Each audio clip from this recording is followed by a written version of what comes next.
नमस्कार, स्वागत है आपका खास कार्यक्रम देश देशांतर में। मैं हूं आरफा खानम शेरवानी। आज हम बात कर रहे हैं तमिलनाडु की राजनीति की। तमिलनाडु में सत्तारूढ़ एआईएडीएमके में आंतरिक कलह के बादल और अब ओ पनीरसेल्वम ने शशिकला के खिलाफ खुलकर बगावत कर दी है। हालांकि पार्टी की जनरल सेक्रेटरी शशिकला ने का कहना है कि वो जयललिता की विरासत वो ही संभालेंगी। उन्होंने साफ तौर पर कहा कि ओपीएस डीएमके के इशारे पर काम कर रहे हैं और पार्टी के साथ धोखा देने वाले को बख्शा नहीं जाएगा। वहीं कांग्रेस पार्टी ने आरोप लगाया कि दरअसल बीजेपी जानबूझकर तमिलनाडु में तख्ता पलट करना चाहती है और इसमें राज्यपाल का इस्तेमाल कर रही है। फिलहाल जिस तरह की सूरत हाल नजर आ रहे हैं, अब आगे क्या होगा, आखिर मुख्यमंत्री अगला कौन होगा तमिलनाडु का? क्या वाकई बीजेपी या केंद्र सरकार, जिस तरह से कांग्रेस पार्टी आरोप लगा रही है कि क्या वाकई इस्तेमाल किया जा रहा है, कहीं ना कहीं टालना जो शपथ ग्रहण समारोह होना था, जो शपथ ग्रहण का कार्यक्रम होना था शशिकला का, क्या इसमें वाकई बीजेपी का हाथ है और डीएमके को किस तरह का फायदा हो रहा है? कई लोग इस तरह के भी राजनीतिक समीकरण ढूंढने की कोशिश कर रहे हैं कि क्या ओ पनीरसेल्वम जो है वो डीएमके के साथ मिलकर कहीं सरकार बनाने की कोशिश तो नहीं करेंगे। फिलहाल मेरे साथ डॉक्टर राकेश बडब्याल मौजूद हैं, इतिहास पढ़ाते हैं जेएनयू में। दूसरे खास मेहमान गणपति सुब्रमण्यम हैं, चीफ ऑफ ब्यूरो हैं पुथिया थलाईमुराई, और टीके राजलक्ष्मी मेरे साथ डेप्यूटी एडिटर हैं फ्रंटलाइन मैगजीन की, और साथ ही जे साई दीपक हैं, एडवोकेट हैं हाई कोर्ट दिल्ली के। सभी मेहमानों का स्वागत है। डॉक्टर राकेश बडब्याल, फिलहाल जिस तरह से ये पूरा घटनाक्रम हमारे सामने उभर कर आया है, ऐसा लगता है कि सब कुछ जैसे एक स्क्रिप्ट के तहत चल रहा है। अब अगला मोड़ क्या होगा, इस स्क्रिप्ट का अगला सीन क्या है? बहुत ही सस्पेंस में समझी रहे हैं हम लोग। 2-3 दिन पहले यहाँ यहीं पर थे, हम लोगों ने लगा कि शशिकला आई गई है, उनका बस अब ओथ बाकी है। लेकिन जैसा हम सोच भी रहे, समझ भी रहे हैं कि इसमें दोनों नेशनल पार्टीज, खासकर बीजेपी वेरी मच वहां पर इंटरेस्टेड हैं। और दूसरी बात, एक पार्टी जब एक बड़ा नेता खोता है तो अवश्यंभावी हो जाता है कि अंदर में कलह फूट के बादल दिखने लगते हैं, और शायद ये हो भी रहा है। बट ये बहुत जल्दी हुआ है, इसका मतलब बहुत सारी दूसरी फोर्सेस काम कर रही हैं, क्योंकि बिना दूसरी फोर्सेस के इतनी जल्दी में एक नेता जो अभी कल परसों कह रहा था कि मैं रिजाइन कर रहा हूं, अचानक फिर आके क्लेम करना, इसका मतलब अंदर भी शक्तियां हैं, बाहर से भी शक्तियां, बाहर का मतलब तमिलनाडु के बाहर की शक्तियां। सो कुल मिलाकर तमिलनाडु कोई छोटा स्टेट नहीं है, industrially one of the most developed state है, फाइनेंशियली अच्छा है, लेकिन साथ में डिस्ट्रेस चल रहे हैं। तो इतने बड़े स्टेट का इस तरह से थोड़ा डामाडोल हो जाना पॉलिटिकली, ये अच्छा संकेत नहीं देता है। खासकर इंडियन इकोनॉमी जो अभी एक ग्लोबल इकोनॉमी की जो हालत है, और जिस तरह से कुछ और बादल घने होते जा रहे हैं, आईटी इंडस्ट्री है, जैसे Tamil Nadu engineer centric education system है, एम्प्लॉयमेंट है, उस समय ये इस तरह के संकेत अच्छे नहीं है। बिल्कुल। गणपति जी, इसमें दो महत्वपूर्ण बातें हैं जिसकी तरफ ध्यान दिलाया डॉक्टर राकेश बडब्याल ने। मैं उसी बात को आगे बढ़ाना चाहती हूँ कि आखिर एक ऐसा व्यक्ति जिसके ये कहा जाता था कि जिसके मुंह में जबान नहीं थी, जो बोलना नहीं जानता था, बहुत ही लो प्रोफाइल आदमी थे, और अचानक जो है वो एक विद्रोही के तौर पर उभर रहे हैं। दो चीजें महत्वपूर्ण है इसमें। पहली बात तो उन्होंने जयललिता की मौत के बाद से लेकर अब जाके ये बात कही है कि शायद उनकी मौत जो है अप्राकृतिक कारणों की वजह से हुई होगी, इतने दिनों बाद उनकी मौत के। दूसरी खास बात यह है कि विधायक दल का नेता जब चुना जाना था, तब खुद जो है नाम प्रपोज करना, जब प्रस्तावित नाम किया शशिकला का, वो पनीरसेल्वम ने किया। तो अचानक कहां से इनको ये दो विचार आ गए कि पहली बात जयललिता की मौत और दूसरे शशिकला वारिस नहीं है? बिल्कुल सही बात है कि क्यों इस तरह का यू टर्न हो गया है अचानक। तो यही सवाल जो है सब लोगों ने पनीरसेल्वम से 2 दिन से पूछ रहे हैं, कल रात और आज दिन में। वो कह रहा है कि हर कदम में मेरा अपमान हो रहा था, तो उसको चीफ मिनिस्टर चुन लिया, चीफ मिनिस्टर बना लिया है, फिर भी शशिकला और शशिकला के साथी बार बार उसको अपमान कर रहे थे, और इसकी होते हुए बोल रहे थे कि भाई पहले शशिकला को जनरल सेक्रेटरी बनाओ, बना दिया, और उसके बाद जो है शशिकला को सीएम बनाने का है। तो ये कह रहा है कि भाई मेरा गलती क्या है, मैंने क्या गलती किया है कि मेरे को वो पोस्ट से नीचे आप उतार रहे हैं और नया चीफ मिनिस्टर बना रहे हैं। तो ये बात बिल्कुल सही है। और दूसरा, एक तरह से ज्यादा कॉर्नर हो गया है, और शायद ये हो सकता है कि उनको मालूम हो गया होगा कि अभी शशिकला और उनका ग्रुप जो है नया कैबिनेट बनाएंगे, उसमें भी शामिल नहीं करेंगे। तो इस ऐसा हाल में अब नहीं है तो कब होगा? तो ऐसा, लेकिन ऐसा तो नहीं है जिसकी बात कर रहे हैं डॉक्टर बडब्याल के, जो बाहरी ताकतें हैं तमिलनाडु के बाहर की, उन्होंने अचानक इनको जो है ताकत दे दी है बोलने की। उसमें एक ताजुब बात है कि शशिकला और शशिकला का साथी बीजेपी की तरफ इंजाम नहीं लगा रहे हैं। वो नहीं बोल रहे हैं कि भाई ये बीजेपी का काम है, वो बोल रहे हैं कि ये डीएमके का काम है। तब जाके ये डीएमके का जो कैडर है उसका गुस्सा आएगा पन्नीरसेल्वम के ऊपर। लेकिन ये डीएमके क्या कर पाएगा? बीजेपी तो पावर में है सेंटर में, हो सकता है बीजेपी पीछे से ताकत लगा रही हो, लेकिन अभी पन्नीरसेल्वम फिलहाल जो है अपना साथियों के साथ खड़ा है, उसके साथ 2 एमपी है, शाम तक 5 एमएलए हो गए। पहले तो ये था कि भाई पब्लिक शशिकला के खिलाफ है, जो पब्लिक शशिकला के खिलाफ है वो पन्नीरसेल्वम की तरफ आ सकता है, और जो नेता अंदर ही अंदर जो शशिकला के खिलाफ है वो भी पन्नीरसेल्वम की तरफ आ सकता है। अभी शशिकला ग्रुप को इतना खतरा नजर आ रहा है कि वो एमएलए को छुपा के रखा है एक 5 जगह। स्टार होटल में उन्होंने रखा है। तो ऐसा हाल में तो मतलब सीरियसली अंदर ही अंदर कुछ गड़बड़ है जो बाहर अभी उभर के आ रहा है, और कब ये यानी हैरानी की बात यह है कि जयललिता का उनका खुद का जीवन और उनका जो राजनीतिक जीवन था वो ही अलग तरह की एक तरह से मिस्ट्री से घिरा हुआ था, और अब उनकी मौत के बाद जिस तरह से तमिलनाडु की राजनीति पूरी करवट ले रही है वो उससे ज्यादा मिस्ट्री हो गई है। राजलक्ष्मी, मुझे ये बताइए फिलहाल कि जिस तरह से कई पहलू तो यहाँ भी उभर कर सामने आए हैं, लेकिन इसके अलावा चुनाव आयोग का जो रुख रहा है इस मामले पर, उन्होंने यहाँ तक जो है कह दिया है कि दरअसल जनरल सेक्रेटरी जो बनाया गया शशिकला को वो भी नियमों के मुताबिक नहीं बनाया गया। तो आपको लगता है कि ये भी एक संकट है शशिकला के सामने? नहीं, वो तो इंटरनल जो है पार्टी का मुद्दा है। आप जिसको जनरल सेक्रेटरी बनाए, इसमें जो इलेक्शन कमीशन का क्या रोल है ये तो मुझे समझ में नहीं आ रहा है। पर ये दूसरी बात ये कि इतनी मतलब इतना जो ये बहुमत मिला है, हाँ, इस पार्टी को, हाँ, तो ये मुझे बहुत ही अफसोसजनक लग रहा है कि इस प्रकार के की जो बहुमत के बाद ये लोग लीडरशिप के इशू पर लड़ रहे हैं। अच्छा, और ये दूसरी बात ये है कि जहां तक शशिकला जी की जो बात है वो मतलब वेटिंग का गेम मतलब खेल रही थी, मतलब कि सिचुएशन थोड़ा सा ठीक हो जाए, क्योंकि उस टाइम सुप्रीम कोर्ट का केस भी जो आने वाला था डिस्प्रोपोर्शनेट एसेट्स में जो उनका भी नाम है, तो इसलिए वो शायद सोच रहे थे कि अभी शुरू में जो है ओपीएस जी जो है बन जाए, उसके बाद थोड़ा सा ये मामला जब ठंडा पड़ जाएगा फिर मैं जो है बागडोर संभालूंगी। पर ये उत्तराधिकारी का जो सवाल उठ रहा है अभी, कौन है असली उत्तराधिकारी, मतलब शशिकला जी या ओपीएस जी, इसमें मतलब पार्टी को इस पे तो फैसला तो करना चाहिए उनको, मतलब जो भी है, मतलब जिस तरीके से भी। अब ये बातें हो रही है कि शशिकला जी के पास एक्सपीरियंस नहीं है। अब एक्सपीरियंस तो सीख जाता है आदमी, एक बार पोजीशन अगर जो संभाल लेता है तो एक्सपीरियंस भी ऑटोमेटिकली आ ही जाता है। तो वो एक इशू, छोटी इशू है मुझे लगता है। पर जहां तक ये है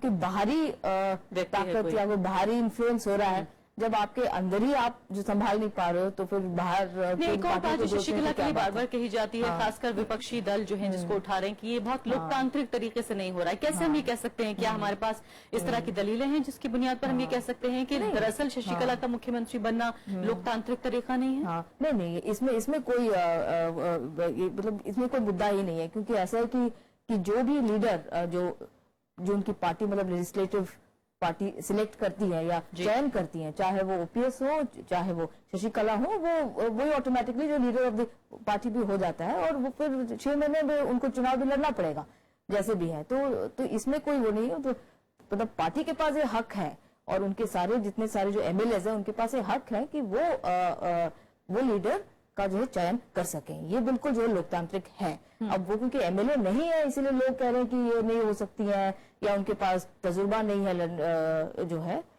चलाने का। पर वो उन्होंने भी तो तजुर्बा तो कुछ न कुछ तो होगा, क्योंकि उन्होंने काफी सेक्शन से उन्होंने सपोर्ट लिया है, जैसे गौंडर कम्युनिटी के लीडर हैं उनकी पार्टी में। लेकिन जयललिता के जीवन में उन्हें कोई पद नहीं मिला, उन्हें कहीं इस पार्टी संगठन में या कोई पार्टी कैबिनेट में या कभी वो चुनी नहीं गई। जयललिता ने कभी उन्हें ये नहीं चाहा कि वो पब्लिक लाइफ में आए, क्योंकि तब तक तो जयललिता जी थी और फिर बाकी एमएलए भी थे। अब यही प्रॉब्लम होता है। ये सारी जो पार्टियां हैं जो एक कैरिस्मेटिक लीडर के इर्द गिर्द जो घूमते हैं, तो जब वो नहीं रहते हैं वो कैरिस्मेटिक लीडर, तो एक वैक्यूम हो जाता है, तो दूसरी पंक्ति में कोई नहीं है। बिल्कुल, तो वो उस वैक्यूम का एक तरह से कुछ एक्सप्लॉयटेशन भी हो रहा है। तो इसमें ओपीएस जी के पास भी उस प्रकार का जो लेजिटिमेसी नहीं है, और शशिकला जी के पास है, क्योंकि वो कहते कि हम तो उनके बिल्कुल करीबी थे। तो इसलिए जो है जो कॉन्फिडेंस जो है सारे एमएलएस का, वो उनको फिलहाल तो ऐसे लग रहा है कि वो उनको बैक कर रहे हैं।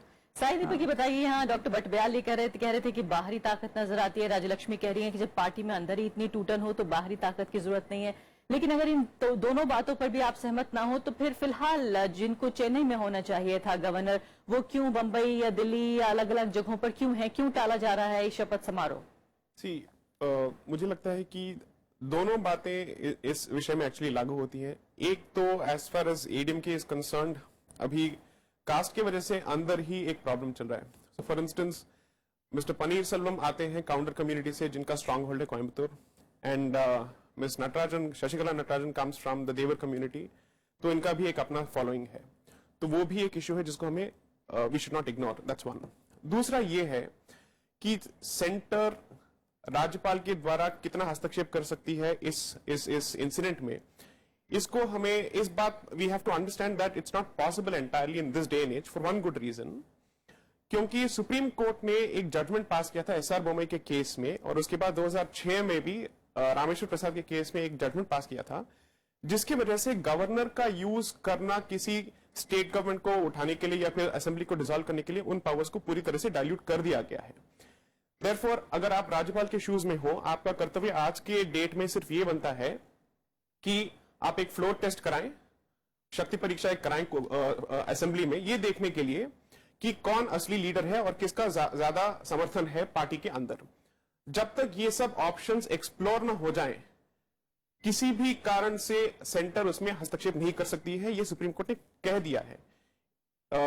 1994 में सुप्रीम कोर्ट के उस डिसीजन से पहले 90 बार ऐसे हो चुके हैं जब गवर्नर के थ्रू सेंटर ने स्टेट गवर्नमेंट के चलने पर हस्तक्षेप किया था, लेकिन उसके बाद ये कम हो गया है। देयरफॉर ये कहना कि सेंटर इसमें हस्तक्षेप कर सकती है या राज्यपाल का इस्तेमाल इसमें किया जा रहा है, वो थोड़ा मुश्किल है, क्योंकि उस पर कानून आज थोड़ा सख्त है, वो एक बात है। दूसरा, ये कहना कि पनीर सेल्वम जी जब तक जयललिता थे ज्यादा बोलते नहीं थे, जब तक जयललिता नहीं, मैं उस पर आऊंगी जरूर, लेकिन कानूनी पहलू जाने की कोशिश करें। जो आप कह रहे हैं वो ठीक है, किताब यही कहती है, थ्योरी यही कहती है, लेकिन हमारे सामने अरुणाचल प्रदेश का जो है वो हमारे सामने उदाहरण मौजूद है, उत्तराखंड का हमारे सामने उदाहरण मौजूद है, और ये बहुत पुरानी बात नहीं है, फिलहाल साल 1.5 साल में सब कुछ हुआ है। ये क्या आपको लगता है कि अगर हम किताब के जरिए जाएं तो ये सब कुछ बातें सही हैं जो आप ये कह रहे हैं, लेकिन जो प्रैक्टिस है वो तो अलग है? तो मैं जानने की कोशिश कर रही हूँ कि संवैधानिक तरीके से तो आप नहीं कर सकते, लेकिन क्या असंवैधानिक तरीके से ऐसा करने की कोशिश हो रही है? देखिए, अभी तक तो ऐसा कुछ नहीं हुआ है जो आप कह सकती हैं कि अनकॉन्स्टिट्यूशनल है,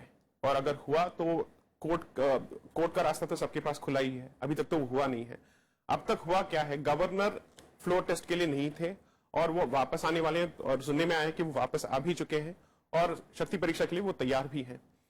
और एक बात हमें याद रखना चाहिए कि हम गवर्नर के बारे में बात कर रहे हैं जो प्रेसिडेंट को रिप्रेजेंट करते हैं स्टेट में, तो उनके ऊपर उंगली उठाना या उनके कॉन्डक्ट पे सवाल उठाना, उसके पहले हमें 2 बार सोच लेना चाहिए कि हम क्या ये कह रहे हैं कि गवर्नर सेंटर के हाथ में कठपुतली बन चुके हैं। ये बहुत ही सीरियस स्टेटमेंट हो सकता है। लेकिन क्या ऐसा नहीं हुआ है? सो फार अभी तक तो कोई ऐसा प्रूफ क्या नहीं है। इतिहास ऐसा नहीं बताता? उत्तर प्रदेश से लेकर अभी हमारे सामने हाल ही के उदाहरण रहे, मैंने 2 प्रदेशों का आपके सामने नाम लिया है। ऐसा नहीं करना चाहिए, किताब ऐसा नहीं कहती है, संविधान ऐसा नहीं कहता है, लेकिन क्या ऐसा नहीं हुआ है? देखिए, हुआ है, बट इसका मतलब ये नहीं है कि इस बार भी हो रहा है, क्योंकि उसका आपके पास अभी कोई सबूत नहीं है। There is no proof to say that ये एक्चुअली हो रहा है आज के सिचुएशन में। मैं ये नहीं कहता हूं कि इस कानून की वजह से आज तक कुछ नहीं हुआ है, हो सकता है फ्यूचर में भी, मैं रूल आउट नहीं कर रहा हूं, लेकिन इस सिचुएशन में हो रहा है इसका अभी तक कोई एक्सटर्नल प्रूफ नहीं है, प्रमाण तो बिल्कुल है ही नहीं। बिल्कुल। डॉक्टर बटब्याल, क्या वाकई हम जरूरत से ज्यादा सोच रहे हैं जब हम ये कह रहे हैं कि बाहरी ताकतें, बीजेपी, केंद्र सरकार, गवर्नर, ये सब मिलके कहीं ना कहीं और जो पूरी तस्वीर नजर आ रही है, जो एक मिस्ट्री, एक पहेली की तरह है, उसे और मुश्किल बनाने की कोशिश कर रहे हैं? नहीं, हम बिल्कुल सही कह रहे हैं, इसलिए कह रहे हैं बाहरी ताकत का मतलब ये नहीं कि बाहर राज्य के बाहर या कुछ। तमिलनाडु अब बहुत कुछ सालों से दिख रहा है कि जो पूरी राजनीति बनी थी 1925-26 के बाद से, वो वेरी स्ट्रांग आइडियोलॉजी के बेस पे बनी थी। जस्टिस मूवमेंट चला, नॉन ब्राह्मण मूवमेंट है, सो पार्टियां उभरी, और अब दिख रहा है कि एक लेवल पे एग्जॉस्टेशन ऑफ वो आइडियोलॉजी हो चुकी है लगभग, लेकिन डीएमके अभी भी कुछ हद तक उसको बना सकने में कामयाब है, जबकि एआईएडीएमके ने हर मौके पे एक नई आइडियोलॉजी इजाद की है, जैसे वेलफेयर स्टेट का और जो भी, लेकिन बुनियाद उसकी जो है कैरिस्मेटिक लीडर पे है। और आज उसके पास एमजीआर नहीं है, जयललिता नहीं है, तो वहां एक सिचुएशन ऐसी आ पड़ी है जो एक पोस्ट कैरिस्मा सिचुएशन है। तो ऑब्वियस है उस वैक्यूम को लेने के लिए हर तरह की ताकतें उसमें आएंगी। ताकतों का मतलब यह नहीं कि जबरदस्ती हो, क्योंकि हर पॉलिटिकल जो फोर्सेस हैं, आइडियोलॉजीज हैं, वो उसको चाहेंगी कि एआईएडीएम को की स्पेस को छोटा करें, हम उसमें जाएं। तो कौन सी ताकतें हो? एक तो हो सकती है कांग्रेस है, बड़ी पार्टी, बहुत दिनों से कोशिश भी कर रही है, अलाई भी रह चुकी है, और दूसरी बीजेपी है। लेकिन बहुत छोटी पार्टी है तमिलनाडु में फिलहाल। वही है, बीजेपी भी बहुत छोटी पार्टी है। तो ऑब्वियसली ये दोनों बड़ी पार्टियां, वहां तो समाजवादी पार्टी तो जा नहीं सकती उनके, तो कहीं, तो ये दोनों पार्टियां कोशिश कर सकती है। लेकिन जो तालमेल दिख रहा है पिछले 1-2 साल से, और जयललिता खुद क्लोज थी बीजेपी के साथ अभी हाल के कुछ सालों में, दिख रहा है कि बीजेपी का एक नेचुरल इंक्लिनेशन होगा उस स्पेस में घुसकर उसको बड़ा करने की। इसीलिए हम कहते बाहरी, तो इसलिए अगर हम ये देखें कि कौन सी शक्तियां जो है और कौन सी जो पॉलिटिकल फोर्सेस हैं इस समय एक्टिव होगी इस पूरे सिचुएशन को अपनी तरफ लाने के लिए। इसी कारण आकलन ये होता है कि हो सकता है बीजेपी इसमें शामिल हो, इसमें सारी पार्टियां होंगी, इवन डीएमके भी इसमें शामिल होंगी। एक बड़ी पार्टी जब टूटती है, एक बड़ा महल टूटता है, तो ईंटें चुनने के लिए बहुत लोग आते हैं। तो वो सारे और पॉलिटिक्स तो अपॉर्चुनिटी का गेम ही है। तो हर कोई जो प्लेयर है, कम्युनिटी प्लेयर हो सकता है, पॉलिटिकल प्लेयर हो सकता है, हर कोई प्लेयर जो है इस समय इस अपॉर्चुनिटी का एक पोस्ट कैरिस्मेटिक एक पॉलिटिकल पार्टी जब बिखरने के दौर पर है, उसको और धक्का देने की कोशिश करेगी। बिल्कुल। गणपति जी, ये बताइए फिलहाल कि क्या अलग अलग परिप्रेक्ष्य, अलग अलग सिनेरियो देखने की कोशिश हो रही है? क्या ये भी एक परिप्रेक्ष्य हो सकता है कि जयललिता जैसे जो पनीरसेल्वम है वो अपनी पार्टी से अलग होकर अपने साथ जो 50 एमएलए का जिक्र हो रहा है कि उनको साथ लेकर डीएमके के साथ मिलने की कोशिश करें? आपको लगता है क्या इस हद तक भी बात जा सकती है, या फिर ये जिस तरह का जनादेश मिला फिलहाल एआईएडीएमके को उसके खिलाफ होगा और वो जनता के खिलाफ नहीं जाना चाहेंगे? अभी सुप्रीम कोर्ट का एक महत्वपूर्ण फैसला आना बाकी है। सुप्रीम कोर्ट ने बोला है कि मंडे को बोला है कि 1 हफ्ते में आएगा, तो हो सकता है कल परसों आ जाए या अगले हफ्ते में आ जाए। सपोज उसमें शशिकला कन्विक्ट हो गई तो उनको जेल जाना पड़ रहा, मतलब ऐसा मान के चलें, ऐसा उनके अगेंस्ट में जजमेंट आ गया, फिर तो बल्कि वो विधायक भी नहीं बन पाएंगी। हाँ, मुख्यमंत्री दूर की बात है, कुछ नहीं, वो तो एकदम प्लान कोलैप्स हो जाएगा, बहुत सारा कंफ्यूजन हो जाएगा। उस ऐसा मौके पे पनीरसेल्वम को बहुत फायदा हो सकता है। दूसरा जो है, बहुत सारे लोग होंगे कि जो नाराज है, मतलब अभी या पहले या जो भी, और वो सोच रहे होंगे कि भाई अब क्या करें, तो वो पनीरसेल्वम की तरफ आ सकते हैं। और पनीरसेल्वम के पास एक और इम्पोर्टेंट चीज है, अभी तक वही चीफ मिनिस्टर है, चीफ मिनिस्टर तो वही हैं। तो अभी जो है, अगर कल को अगर वो बोले कि भाई मेरा अपना राजीनामा वापस लेता हूं, मैं रेजिग्नेशन को I will take it back, then फिर गवर्नर क्या कहेंगे वो भी देखना होगा। अभी तो खबर ये है कि गवर्नर जो है कल चेन्नई जा रहे हैं, तो उसके बाद जो है जो भी होना है वहां होगा। शशिकला जीजा की उनको मिलेगी, वो उनका अपना बात बताएंगे जो भी। इस बीच में एआईएडीएमके का एमपी सब दिल्ली में आएंगे, हो सकता है कि यहाँ पे प्रेसिडेंट प्रणब मुखर्जी साहब से मिलेंगे कि और उनको बोलेंगे कि भाई गवर्नर को बोलिए कि जल्दी से ये जो हम चाहते हैं वो फटाफट कराए। तो इन सब मामले में ना बहुत सारा कंफ्यूजन हो सकता है। स्पेशली सुप्रीम कोर्ट जजमेंट एक साइड में, दूसरी साइड में अगर पनीरसेल्वम अपना रेजिग्नेशन वापस लेके फ्लोर टेस्ट कराते हैं, पनीरसेल्वम वहां एक चीफ मिनिस्टर के तौर पर घुसेंगे और उनका खुद का पार्टी वाले उनको हराने के लिए आएंगे, तो कितना कंफ्यूजन होगा, स्पीकर क्या स्टैंड लेंगे, तो ये सब जो है ना बहुत सारा बहुत क्वेश्चन महत्वपूर्ण आप बात कह रहे थे कि जनता का समर्थन, लेकिन जनता के पास तो फिलहाल समर्थन करने के लिए, अपना बताने के लिए कि समर्थन कर रहे हैं या विरोध, कोई उनके पास प्लेटफॉर्म नहीं है, कोई तरीका नहीं है। विधायकों के जरिए ही हम ये जानने की कोशिश कर सकते हैं कि कितने विधायक किस तरफ जा रहे हैं। तो ये भी कहीं ना कहीं एक तरह से असहाय महसूस कर रही है तमिलनाडु की जनता कि उसने जयललिता की वजह से इतना बड़ा मैंडेट दिया एआईएडीएमके को कि वो मुख्यमंत्री बनेंगी, और अब कुछ ही महीने गुजर जाने के बाद, साल भर भी नहीं हुआ है, और जो है इस तरीके से पूरा तख्ता पलट हो जाएगा। बिल्कुल सही कह रहे हैं आप। जनता जो है अपना वोट दिया जयललिता जी के लिए, और उनको जयललिता जी चीफ मिनिस्टर की जगह पनीरसेल्वम मिले।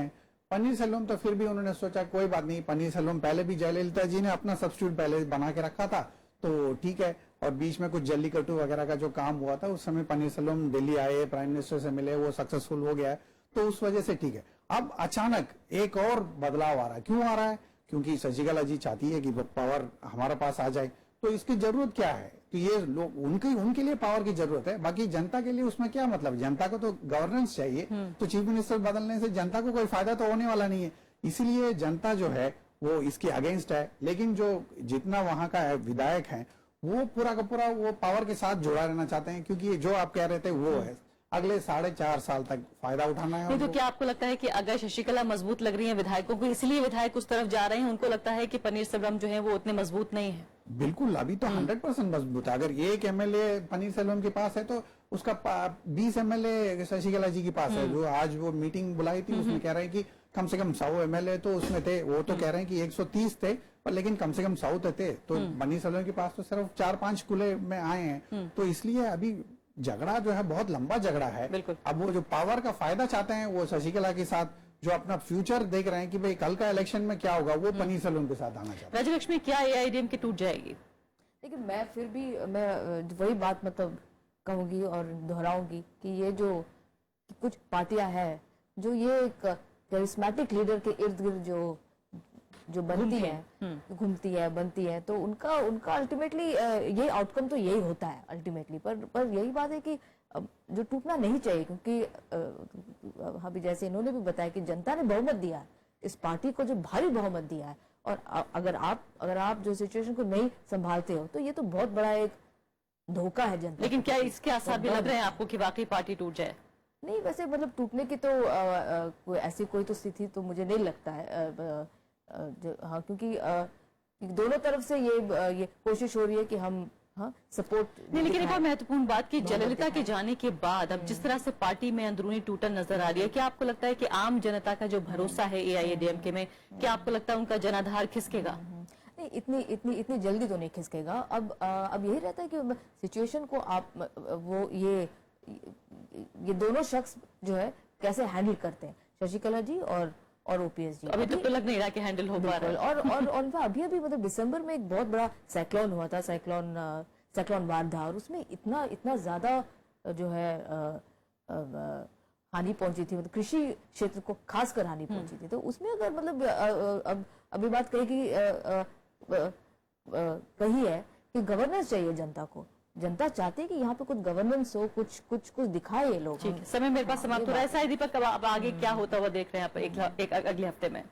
देखिए, सबसे पहली बात यह है कि ये सोचना कि पनीर सेल्वम किसी 50 एमएलए को लेकर किसी और पार्टी में ज्वाइन हो सकते हैं, ये आज की डेट में मुश्किल इसलिए है क्योंकि एंटी डिफेक्शन लॉ नाम की भी एक चीज होती है, जहां पे जब तक पार्टी पूरी तरह से स्प्लिट ना हो जाए या फिर किसी और पार्टी के साथ मर्ज ना हो जाए, कोई अपने आप अपने मेंबरशिप को छोड़ के किसी और पार्टी में जाके ज्वाइन करेगा तो उसमें जरूर प्रॉब्लम होगा। और इंपॉर्टेंटली आप ये भी सोचिए कि जनता का जो विश्वास है एडीएमके में डिगा हो सकता है, लेकिन ऐसा नहीं है कि वो कॉन्फिडेंस जो है अभी डीएमके के फेवर में काम कर रहा है। उनके पास आज कोई विकल्प भी नहीं है एडीएमके के अलावा जो पावर में फिर से आ सके या फिर इन 4 साल गवर्नमेंट को चला सके।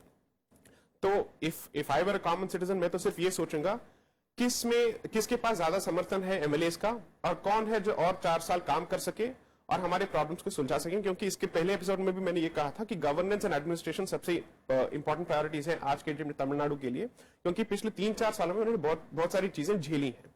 वो एक बात है। दूसरा, मुझे लगता है कि शक्ति परीक्षण में in the floor of the assembly in all possibility miss Sasikala may have support, लेकिन प्रॉब्लम्स ये होगा कि अगर सुप्रीम कोर्ट का जो जजमेंट है वो उनके खिलाफ गया जी, तो ये है कि एमएलए का सपोर्ट ना पनीर सेल्वम जी के पास है, तो और शशिकला जी जो होंगी उनका तो कन्विक्शन हो चुका होगा, तो जनता के पास विकल्प क्या बचेगा? तो गवर्नर को और कोई उनके पास और कोई चारा नहीं होगा और उनको 356 इन्वोक करना ही पड़ेगा। ये बहुत एक महत्वपूर्ण बात possibility आप ये कह रहे हैं कि ये भी एक सिनेरियो बन के उभर सकता है। फिलहाल बहुत बहुत शुक्रिया सभी मेहमानों का। समय मेरे पास समाप्त हो गया है। आने वाले कई दिन जो है वो काफी नाजुक और काफी महत्वपूर्ण है तमिलनाडु के लिए, तमिलनाडु की राजनीति के लिए और खासकर उस जनता के लिए जिसने 5 साल के लिए सरकार बनाकर भेजा था, और शायद उसके लिए इससे बड़ी हैरानी की कोई बात नहीं है।